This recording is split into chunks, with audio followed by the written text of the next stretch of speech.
کوئی بھی جو جریدہ ہے ان کو آزادی ہے کہ وہ کسی بھی شخص کو اپنے جریدے میں مضمون لکھنے کا کہہ سکتے ہیں. ہمارا اعتراض اس جریدے کے ادارتی معیار کے اوپر ہے کہ انہوں نے بغیر اس مضمون کے جو حقائق کی تصدیق کیے ایک اپنے صفحات کو جھوٹ پھیلانے کا طریقہ کار اور جھوٹ کا میگا فون بن گیا وہ جریدہ، اس کو استعمال کیا گیا. کیونکہ اگر آپ وہ پڑھیں گے تو وہ تمام جو امریکی سازش کا جھوٹا اور لغو بیانیہ ہے، جس سے 6 دفعہ خود عمران خان اور ان کی جماعت جو ہے پیچھے ہٹ چکے ہیں، وہ ایک دفعہ پھر اس طرح ہی وہیں ان صفوں پر آ گیا. تو لہذا ہمارا اعتراض جو ہے وہ اس جریدے کے ادارتی معیار پر ہے. مثلا 2-3 باتیں میں کھل کے کہنا چاہتا ہوں. نمبر 1، انہوں نے غلط کہا کہ جی پاکستان میں خواتین کو الیکشن میں جو ہے حصہ لینے سے روکا جا رہا ہے، حالانکہ اب پبلش نمبرز آ گئے ہیں کہ 2024 کے انتخابات میں خواتین کی ریکارڈ تعداد حصہ لے رہی ہے. پچھلے 2 جو انتخابات ہیں 13-18 کے، اس سے کہیں زیادہ خواتین جو ہیں وہ حصہ لے رہی ہیں. اسی طرح جو ہے ان کا بار بار یہ اعادہ کہ جی کسی طرح جو ہے یا الیکشن جو ہے وہ اس میں خرابیاں ہوں گی، وہ صرف یہی ہے کہ اپنی ممکنہ شکست کو الیکشن کو مشکوک کر کے وہ چھپانا چاہتے ہیں، اس میں پردہ ڈالنا چاہتے ہیں. تو ہمارا جو اگر کوئی ایشو ہے وہ ہم ٹیک اپ جو ہے اس جریدے کے جو ان کے وہاں معیار چیک کرتے ہیں ان سے کریں گے کہ یہ مضمون جو مرضی لکھیں ضرور لکھیں، لیکن جو اس جریدے کا اور ایک بین الاقوامی جریدہ ہے ان کے اپنے ادارتی معیار کے مطابق ایک بہت بڑا جھوٹ جو ہے اس مضمون میں لکھا گیا ہے. جی جی دو سوالوں کے جواب دیتے ہیں. پہلی بات یہ ہے کہ مولانا فضل الرحمان جو کہ بہت عرصے سے کولیگ بھی ہیں ہمارے اور بہت ہی قابل عزت ہیں، ان کا جو مطالبہ ہے وہ کسی سیاسی بنیاد پر نہیں ہے. وہ اپنی پارٹی کے جو کارکنان ہیں اور ان کے امیدواران ہیں ان کے جانوں کی سلامتی چاہتے ہیں. ایک سیکیورٹی کا ایشو ہے کہ وہاں امن و امان کی صورتحال درست نہیں ہے.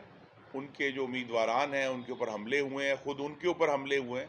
تو لہذا ان کی تو ڈیمانڈ یہ ہے کہ اس بنیاد پر اس کو ڈیلے کیا جائے. لیکن اس کا بھی فیصلہ جو ہے وہ الیکشن کمیشن نے کرنا ہے. کیا پاکستان کے کچھ حصوں میں انتخابات کو ملتوی کیا جا سکتا ہے؟ سیکیورٹی کے بڑے سیریس ایشوز ہیں. نہ صرف جمعیت علماء اسلام کے کارکنان بلکہ آپ کو معلوم ہے کہ پے در پے ہمارے فوج کے جوان اور افسران وہاں شہید ہو رہے ہیں. لہٰذا یہ فیصلہ الیکشن کمیشن نے کرنا ہے کہ وہ کیسے بڑھیں گے. دوسرا، جو سیکرٹری الیکشن کمیشن کا استعفیٰ ہے، ابھی تک تمام جس کی ہم نے جو اس کی تصدیق کی ہے ان کی طبیعت واقعی خراب ہے. وہ بار بار ہسپتال انہیں جانا پڑ رہا ہے، اور ابھی بھی چند دن پہلے بھی آپ کو معلوم ہے روزانہ کی بنیاد پہ چونکہ عدالتوں میں یہ معاملات ہیں تو وہ ایمرجنسی روم میں داخل تھے اور وہاں سے اٹھ کر آئے تھے الیکشن کمیشن میں، پھر وہیں اٹھ کر واپس چلے گئے. تو ان کی طبیعت کی ناسازی جو ہے اس کی وجہ سے انہوں نے اپنی جو چارج ہے اس کو چھوڑا ہے. ان کی جگہ آلریڈی ایک قائم مقام سیکرٹری بنا دیے گئے ہیں. کوئی بھی چیز جو ہے وہ پاکستان کے عوام کی رائے دہی کا جو مقدس عمل ہے، اب اس میں ہماری توقع ہے کہ وہ رکاوٹ نہیں بنے گی اور 8 فروری کو انتخابات ہو جائیں. کل کے عدالتی فیصلے سے اس کو تقویت ملی ہے کہ کشمیر کا سودا کرنے والے اب صادق اور امین نہیں رہے عدالت کی نظر میں. کلبھوشن کے لیے خفیہ قانون بنا کر سہولت کاری کرنے والے اب صادق اور امین نہیں رہے. ہمیں امریکہ کے ساتھ ایک دن بڑکیں اور دوسرے دن منتیں کرنے والے صادق اور امین نہیں رہے. اور اسی طرح جو ہے ریاست مدینہ کا نعرہ لگا کر ہمارے نبی صلی اللہ علیہ وسلم کی مسجد کی بے حرمتی کرنے والے بھی صادق اور امین نہیں رہے. اور ملک کو انڈے وچھے کٹے دے کر لبھانے والے بھی صادق اور امین نہیں رہے.